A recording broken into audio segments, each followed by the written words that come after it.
Well, the bill is a bill to establish the Chartered Institute of Forensics and Certified Fraud Examiners of Nigeria. And in this modern day, the criminals are developing and getting smarter on a daily basis. So when you have fraud either in government or in the private sector, you will need forensic experts sometimes to detect the fraud. And so we want to have this institute so that we can train more of these experts in Nigeria to be able to detect sophisticated fraud. In forensic accounting, if, for example, you have information in this gadget or in this computer, and you set it on fire so as to destroy some evidences, the forensic experts can pick the ashes and still retrieve the information on that gadget. Mr. Speaker, I'm delighted to lead a debate on an act to establish the Sustainable Development Fund, charged with the responsibility for imposing, operating, and managing the fund for the attainment of sustainable development goals in Nigeria and for related matters.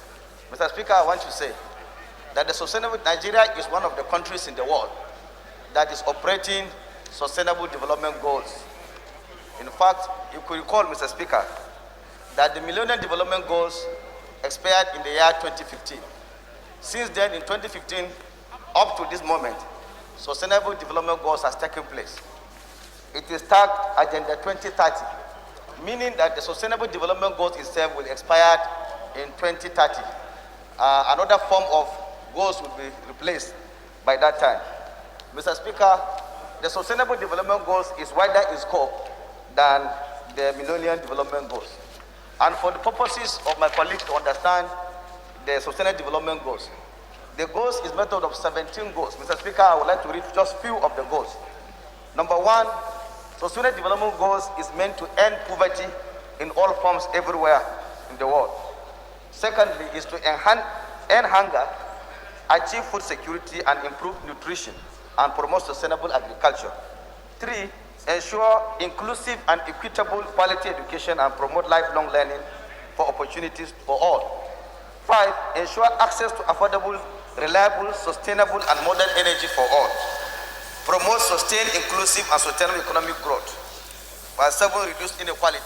Mr. Speaker, I want to say that as laudable as these goals are, Nigeria as a country ratified the SDGs at the United Nations.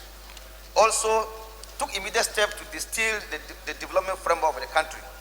To demonstrate its keenness to implement the SDGs seamlessly, the government of Nigeria started developing its planning frameworks so early.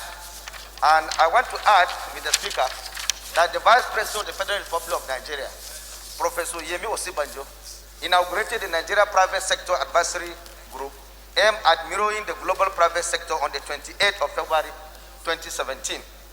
And clearly, Mr. Speaker, I want to say that against this background, this bill is proposed to provide a legal framework that will establish a fund with well-articulated administrative structure that will facilitate the attainment of sustainable development goals in Nigeria. What I'm saying is that since Nigeria is operating at SDGs, and even in the House of Representatives here, we have a committee on SDGs. The SDGs oversighting